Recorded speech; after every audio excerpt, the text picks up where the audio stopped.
नवरात्रि का दूसरा दिन तप, समर्पण और अटूट श्रद्धा की मिसाल। आज हम आप दुर्गा के दूसरे दिव्य स्वरूप मां ब्रह्मचारिणी की आराधना के साथ इस खास कार्यक्रम की शुरुआत कर रहे हैं। मां ब्रह्मचारिणी वही देवी है जिन्होंने कठोर तपस्या कर भगवान शिव को पति रूप में प्राप्त किया। उनका जीवन हमें ये सिखाता है कि दृढ़ संकल्प, संयम और धैर्य के साथ किया गया प्रयास असंभव को भी संभव बना सकता है।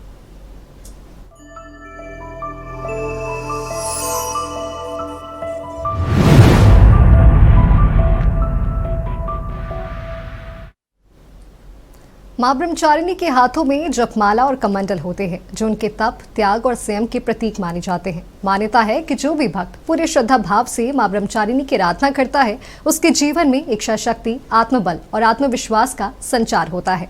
आज के इस खास कार्यक्रम में हम जानेंगे मां ब्रह्मचारिणी की पौराणिक कथा, उनकी पूजा विधि और उनकी आराधना का आध्यात्मिक महत्व। इन्हीं विषयों पर विस्तार से चर्चा करने के लिए हमारे साथ जुड़े हैं आचार्य नलिन नरोत्तम मिश्रा जी। आचार्य जी, आपका बहुत बहुत स्वागत है हमारे इस खास कार्यक्रम में। और आज हम मां ब्रह्मचारिणी के बारे में जानेंगे, उनकी पूजा विधि, उनकी पौराणिक कथाओं के बारे में। सबसे पहला सवाल पंडित जी आपसे यही रहेगा, जैसा सभी जानते हैं कि नवरात्र के दूसरे दिन मां ब्रह्मचारिणी की पूजा की जाती है, उनकी पूजा विधि कैसे करनी चाहिए? सबसे पहले तो सभी दर्शकों को नमस्कार। मां ब्रह्मचारिणी, उनके हम नाम पे तो आएंगे फिर। सबसे पहले तो पूजा की शुरुआत हम पंचोपचार पूजा से करेंगे। अक्षत, रोली, चंदन, कुमकुम, सिंदूर अर्पित करते हैं। सबसे पहले गणेश भगवान की पूजा करेंगे हम। सबसे उसके बाद पितृदेवता, कुल देवता, नगर देवता, ग्राम देवता, नवग्रह सबको प्रणाम करते हैं, सबका मंत्र करते हैं। उसके बाद हम आएंगे माँ ब्रह्मचारिणी। तो उसके लिए मंत्र है, एक है ओम देवी ब्रह्मचारिण्याय नमः, या फिर हम ये भी कर सकते हैं या देवी सर्वभूतेषु ब्रह्मचारिणी रूपेण संस्थिता नमस्तस्यै नमस्तस्यै नमस्तस्यै नमो नमः। ये भी अच्छा मंत्र है। मंत्र और भी हैं, जैसे हमने ओम देवी ब्रह्मचारिण्याय नमः कहा, उसके जगह में हम ओम ब्रह्मचारिण्याय नमः भी कर सकते हैं।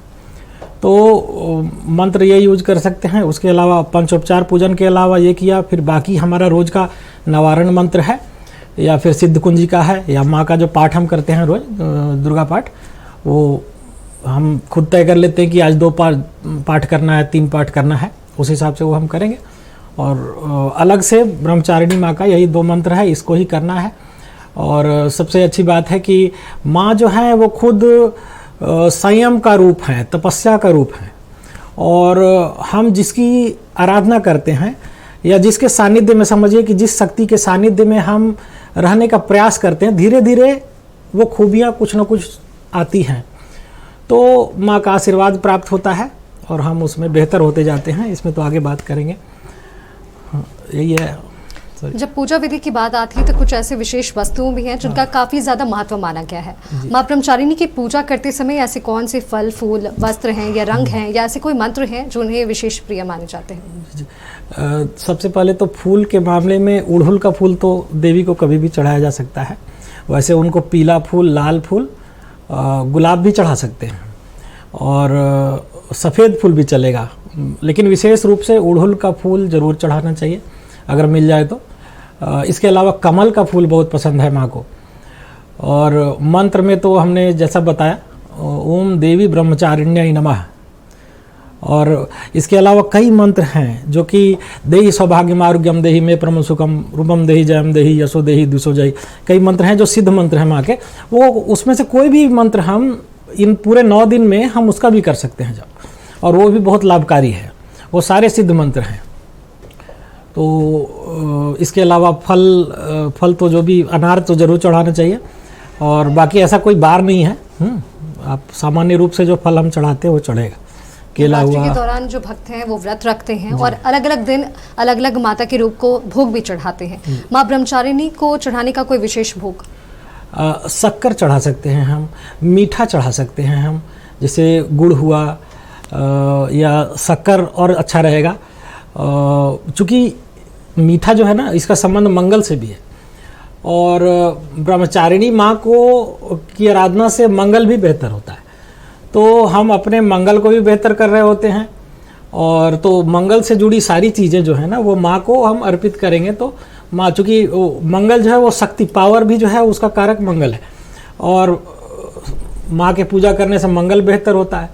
तो जो मंगल के जितने जो जिन जिन चीज़ों का कारक है उन चीज़ों से जुड़ा भोग जो है वो हम लगाएंगे तो भी माँ प्रसन्न होगी। और इस दिन को पूजा करते समय कोई विशेष व्रत हमें करना चाहिए या विशेष नियम जो हमें फॉलो करना चाहिए? देखिए, चूँकि ब्रह्मचारिणी माँ स्वयं बहुत कठोर तपस्या करती हैं, वो मतलब ज़मीन पे सीधे शयन कर रही हैं तपस्या के दौरान। ऐसे में स्वाभाविक है कि हमें भी थोड़ी कठोरता अपने प्रति रखना होगा, थोड़ा संयम रखना होगा। माँ ने तो पहले वो फल खाती हैं, बाद में फल खाना भी छोड़ देती हैं, फिर बेल का पत्ता खाती हैं, फिर बाद में वो भी छोड़ देती हैं और उसके बाद निर्जला हो जाती हैं और हजारों साल की तपस्या के बाद शिव जी प्राप्त होते हैं। तो स्वयं जो है वो तपस्या की मूर्ति हैं और यही कारण है कि जब माँ का हम आराधना करेंगे तो हमें भी संयम रखना है और इससे हमारे संकल्प शक्ति में, संयम में वृद्धि भी होगी। अगर हम माँ ब्रह्मचारिणी के स्वरूप को देखें तो उनका रूप बड़ा ही शांत और तपस्विनी, जैसा आपने बताया कि तपस्विनी जैसा है। माँ ब्रह्मचारिणी के रूप को हम कैसे देखते हैं, क्या दर्शाता है वो?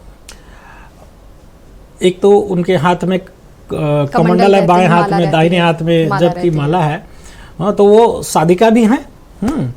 और दूसरी बात, उनका जो तेज है बहुत तेज है, उनके चेहरे पे जो तेज है वो तपस्या का तेज है। वो ब्रह्मचारिणी है, मतलब ब्रह्म की तरह आचरण करने वाला। ब्रह्म कौन है? जिसके ज्ञान का अंत नहीं हो, जिसके प्रज्ञा का अंत नहीं हो, जो सब कुछ जानने वाला है, जिसमें सारी शक्तियाँ जिससे शुरू होती हैं और जिसमें खत्म होती हैं, वही ब्रह्म है। और वो ब्रह्म के रूप में आचरण करने वाली, एक तपस्वी के रूप में आचरण करने वाली हैं, इसीलिए उनका नाम भी ब्रह्मचारिणी पड़ा है। तो वो तेज जो है, वो तेज उनके मेहनत से उत्पन्न हुआ तेज है। तो एक तरह से वो हमें, हमारे लिए सीखने का भी है कि हम मेहनत करें और मेहनत से ही सफलता मिलती है। माँ ने बहुत तपस्या की, तब उनको फिर शिव जी प्राप्त। हाँ, बहुत संयम रखा, तपस्या की और हर तरह से उन्होंने आत्मनियंत्रण का ऐसा उदाहरण नहीं मिलेगा कहीं। आपने जैसे हमने उनके स्वरूप को देखा, एक हाथ में जपमाला, एक हाथ में कमंडल, और आपने उसका आध्यात्मिक महत्व भी बताया। आज के जनरेशन की अगर बात करें तो क्या प्रेरणा मिलती है उनसे? देखिए, माँ जो है वो तप, त्याग, सदाचार, आत्मनियंत्रण, ये सब इसकी मूर्ति हैं जी। और माँ का जो स्वरूप है, जो इसके पहले जो स्वरूप था, शैलपुत्री थी माँ, वो थोड़ा कम उम्र का स्वरूप है उनका। ये किशोरवय अवस्था है और आप देखेंगे कि किशोरवय अवस्था ही वो अवस्था है जब कोई भी लड़का हो या लड़की हो, बच्चे जो है वो ज़्यादा भटकाव का शिकार होते हैं। उसी समय उनको नियंत्रण की ज़्यादा ज़रूरत होती है, उसी समय संयम की ज़्यादा ज़रूरत होती है, क्योंकि जीवन की एक दिशा मुड़ रही होती है ना। आप देखेंगे सबसे ज़्यादा जो करियर को लेके भी जो टेंशन होता है बच्चों में, वो किशोरवय अवस्था में ही सबसे ज़्यादा भटकाव और रिस्क है। तो ऐसे समय में ये तपस्या या आत्मनियंत्रण की बात जो है, ये बहुत बड़ी बात है। और माँ की आराधना से, चूँकि ये सेल्फ डिटर्मिनेशन के लिए एक हम गोल निर्धारित करते हैं और एक हम मतलब एक तरह से मजबूत हो रहे हैं। माँ की आराधना से हम फोकस्ड भी होते हैं, क्योंकि मंगल फोकस होने का भी कारक है, और माँ की आराधना से हमारा मंगल बेहतर होगा तो हम फोकस भी ज़्यादा हो जाएगा। अगर हम माँ ब्रह्मचारिणी की पौराणिक कथा को देखते हैं या सुनते हैं तो बड़ा ही रोचक और प्रेरणादायक माना जाता है। माँ का नाम ब्रह्मचारिणी आखिर क्यों पड़ा?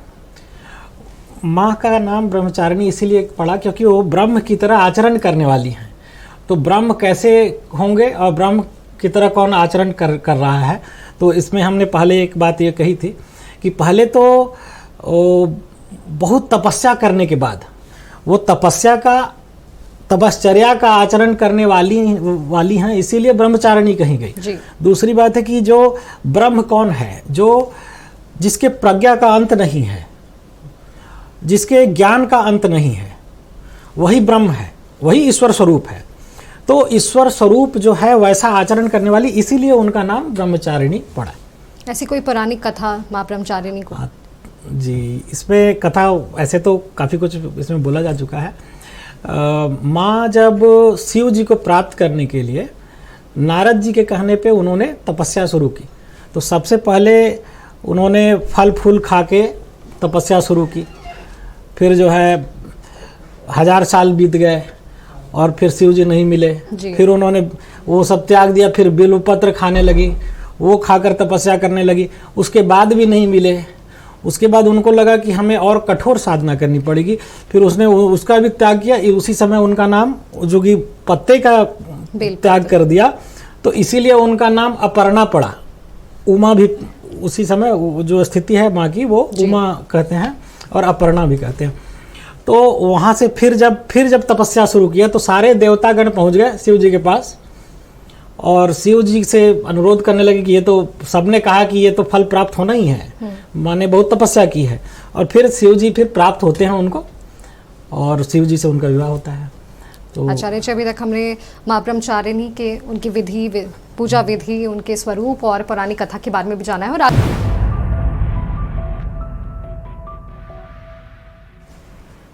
और हम बात कर रहे थे माँ दुर्गा के दूसरी स्वरूप माँ ब्रह्मचारिणी के बारे में, और हमारे साथ इस वक्त स्टूडियो में आचार्य नलिन जी भी मौजूद हैं। और नलिन जी, हम अभी तक बात कर रहे थे माँ ब्रह्मचारी के स्वरूप के बारे में, उनकी पौराणिक कथा के बारे में।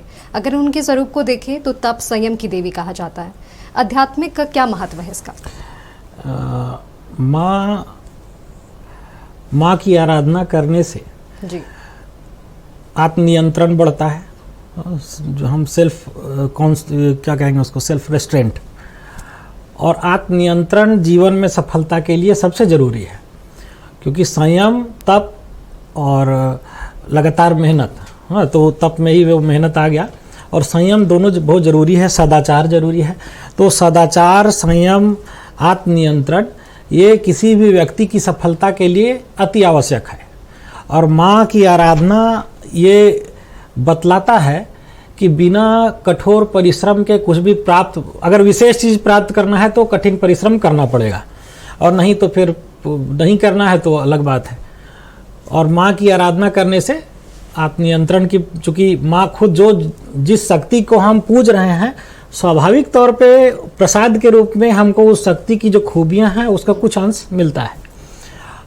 व्यक्ति, साधक जिसकी साधना करता है, धीरे धीरे वो साध्य की तरह होता जाता है। तो इसीलिए जब माँ की हम पूजा करेंगे तो हमारा आत्मनियंत्रण बढ़ेगा, आत्मसंयम बढ़ेगा, मेहनत करने की शक्ति बढ़ेगी, और ऐसे और भी बहुत सारे फायदे हैं। मंगल ग्रह, अगर ज्योतिष के हिसाब से देखें तो मंगल ग्रह सही होगा। मंगल ग्रह सही होगा तो आप देखेंगे कि कुछ लोग हैं जिनके कोई मित्र ही नहीं होते हैं, कुछ लोग हैं उनके बहुत दोस्त हैं। तो जैसे दोस्त अच्छे हैं, खराब हैं, जब जिसको मदद किसको मिलेगी, मंगल अच्छा रहेगा उसी को मदद मिलेगी। कोई आदमी दोस्तों को धोखा देता है या भाई को धोखा देता है, उसका मंगल खराब है इसीलिए वो धोखा दे रहा है। अगर वो मंगल अच्छा होता तो नहीं देता है। और जिसका मंगल अच्छा होता है वो मदद करने वाला भी होता है दूसरों को, और जिसका मंगल खराब होगा ना उसे मदद मिलती है ना वो मदद करना चाहता है किसी का, उसको इच्छा ही नहीं होगी, वो दूसरे जोन में होता है। तो हम जब माँ की आराधना करेंगे तो स्वाभाविक तौर पर कई सद्गुण आएंगे, और सद्गुण है वही राजयोग बनाता है। ज्योतिष में जितने भी राजयोग हैं वो सारे, आप अगर उसको डिटेल में जाएंगे, क्योंकि वो तो सीधे लोग कहते हैं कि ये राजयोग है, ये ऐसे फलित होगा, वो सारी कुछ उसमें बहुत सारी खूबियां हैं साथ में, कि ये व्यक्ति स्वभाव से उसकी कई खूबियां बताया गया कि ऐसा ऐसा होगा और उसको ऐसे फल की प्राप्ति होगी। तो उसी तरह हम जब माँ की आराधना करेंगे तो स्वाभाविक तौर पे आप देख रही होंगी, चूँकि हम माँ ने बहुत तपस्या की है और हम एक तपस्विनी की पूजा कर रहे हैं, तो हमें भी कुछ तो तपस्वी की तरह व्यवहार करना है उनकी पूजा के दौरान, और कठोरता से सभी नियमों का पालन करना है, और स्वाभाविक तौर पे माँ कृपा करेंगी और हम बेहतर करेंगे जीवन में। हमारा संकल्प शक्ति मजबूत होगा, हम ज़्यादा आत्मनियंत्रण के लिए, क्योंकि आत्मनियंत्रण भी बहुत आवश्यक है, चाहे वो स्टूडेंट लाइफ हो या फिर बाद का जीवन हो, उसके बिना होता क्या है कि बिखराव हो जाता है। इसलिए माँ के पूजा का बहुत सारा अक्सर हम देखते हैं कि तप और अध्यात्म में माँ ब्रह्मचारिणी को एक विशेष स्थान मिला हुआ है, उनका संबंध किस चक्र से होता है और क्या महत्व है इसका? उसका संबंध स्वाधिष्ठान चक्र से है। माँ स्वाधिष्ठान की सारी शक्तियाँ माँ में केंद्रित हैं, ब्रह्मचारिणी माँ में। और हमने पहले जो बात कहा था कि सेल्फ डिटर्मिनेशन जो है ना, तो संकल्प शक्ति की बात है और आत्मनियंत्रण की बात है, सदाचार की बात है, इन सब का संबंध स्वाधिष्ठान चक्र से है। और हम माँ की स्वाधिष्ठान की सारी शक्तियाँ भी माँ के पास हैं, तो हम माँ की आराधना करते हैं तो हमारा स्वाधिष्ठान चक्र जो है वो जैसे ही वो जागृत होगा, वो या बेहतर होगा, वो थोड़ा प्योरीफाई होगा, तो हम में जो ये जो चीज़ें हैं कि जो एक डिटर्मिनेशन होता है किसी भी लक्ष्य को पाने के लिए या कुछ भी करने के लिए, उसमें बेहतरी आएगी, हम ज़्यादा डिटरमाइंड होंगे। और उसी तरह हमारा नियंत्रण बढ़ेगा, हमारा जो सदाचार है, वो व्यक्ति दुराचारी नहीं होगा माँ की आराधना करने वाला। तो ये खूबियाँ आएंगी, स्वाभाविक है। और चक्र एक एक करके जागृत होगा, एक एक चक्र में सुधार होगा, तभी तो हम जीवन का उद्देश्य पूरा होगा। कोई भी पूजा करते समय विशेष चीज़ों का ध्यान रखना पड़ता है, जो पूजा विधि है उसे लेकर। माँ ब्रह्मचारिणी की पूजा करते समय किन बातों का विशेष ध्यान रखने की ज़रूरत है या क्या नहीं करना चाहिए हमें? क्या नहीं करना चाहिए तो ऐसा बहुत कुछ कहा जा सकता है जी। लेकिन ज़रूरी बात है इसमें, जैसी माँ है हमको उनको ही फॉलो करने का प्रयास करना है। कि माँ का स्वभाव है कि वो आत्मनियंत्रण उनको कितना है, सो देखिए भोजन पे इतना नियंत्रण, जीव्या पे इतना नियंत्रण, हमको अपने इंद्रियों पे नियंत्रण करके और तब उनकी साधना करनी है। तो बाद में चल के अपने आप हम अपनी इंद्रियों को नियंत्रण में ला पाएंगे। और ऐसे कोई फायदा नहीं है, हमें उसमें शयन में भी देखना चाहिए। अगर हम नीचे चटाई बिछा के ही सोएं जितने समय नवरात्र में पूजा करते हैं तो ज़्यादा बेहतर होगा, ज़्यादा गद्दीदार में नहीं सोना चाहिए। इसके अलावा हमेशा माँ के चरणों का ध्यान होना ज़्यादा ज़रूरी है। तो पूजा हो सकता है हम 2 ही घंटे करेंगे, लेकिन जो नवरात्रा है और 24 घंटे हमारा ध्यान बना रहना चाहिए। वो हमारा ध्यान बना है तो समझिए कि पूजा हो रही है। और माँ की कृपा करने से जो भाव है हमारा वही रिजल्ट दिलाएगा, बाकी सब व्यर्थ है, मेरा यही मानना है। हमारे ऐसे कई दर्शक हैं और कई ऐसे लोग भी हैं जो घर में बैठ के जाप करते हैं। ऐसे कोई सरल मंत्र या जाप जो बड़ी आसानी से किया जा सके?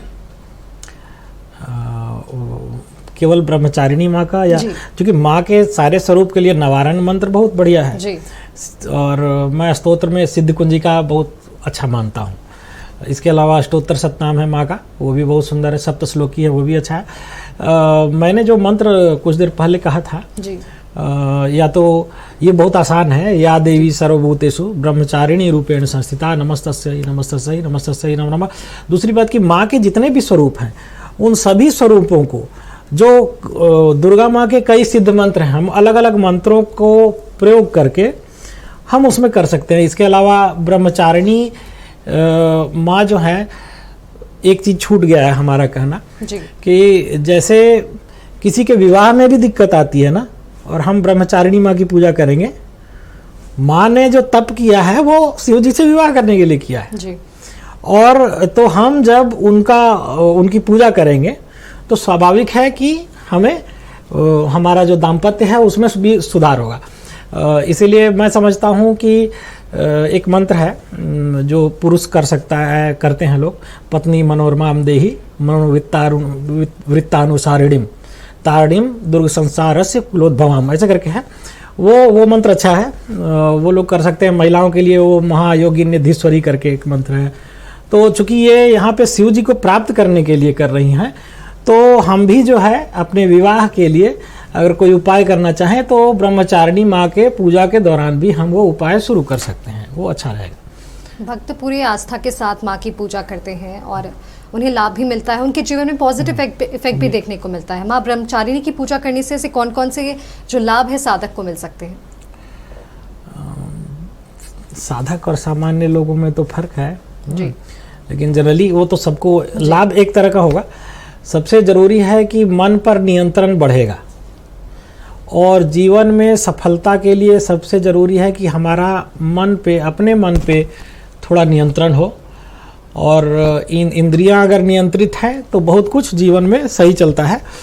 इसके अलावा जो भी हमारा व्यवहार है, संयम सदाचार है, वो बढ़ेगा। हमारे मेहनत करने की क्षमता, हमारे बर्दाश्त करने की क्षमता, क्योंकि ये भी ज़रूरी है जीवन में, ये सारी चीज़ें बढ़ेंगी। हमारा मंगल बेहतर होगा। मंगल पावर का भी कारक है, शक्ति का भी कारक है। मंगल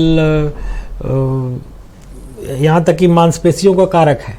मंगल खराब होता है वो उसकी मांसपेशी कमज़ोर होती है। तो हम मंगल को भी बेहतर कर रहे हैं। मंगल जिन जिन चीज़ों का कारक है, ऐसी बहुत सारी चीज़ों का, उन सब को बेहतर करते हैं। और ये जितना है ना, सेल्फ डिटर्मिनेशन जो हुआ, या जो फोकस्ड होना है, जो नियंत्रण है, तो कई ऐसे तो मैं मानता हूँ कि माँ के आराधना से कई सारे ग्रह सुधरेंगे, लेकिन विशेष रूप से हमारा मंगल ग्रह भी सुधरेगा, क्योंकि सारे ग्रह नक्षत्र तो माँ के चरणों में है, लेकिन विशेष रूप से मंगल में सुधार होगा। और हम समझते हैं कि माँ बहुत कृपा करेंगी और करती हैं। जी बिल्कुल आचार्य जी, आपने बहुत सारी ऐसी जानकारियाँ दी माँ ब्रह्मचारिणी के स्वरूप को लेकर, उनसे जुड़ी महत्वपूर्ण और रोचक जानकारी देने के लिए आपका बहुत बहुत स्वागत, धन्यवाद। और माँ ब्रह्मचारिणी हमें यह प्रेरणा देती है कि जीवन में आने वाली कठिनाइयों और चुनौतियों से घबराना नहीं चाहिए, बल्कि धैर्य, संयम और श्रद्धा के साथ अपने लक्ष्य की ओर निरंतर आगे बढ़ते रहना चाहिए।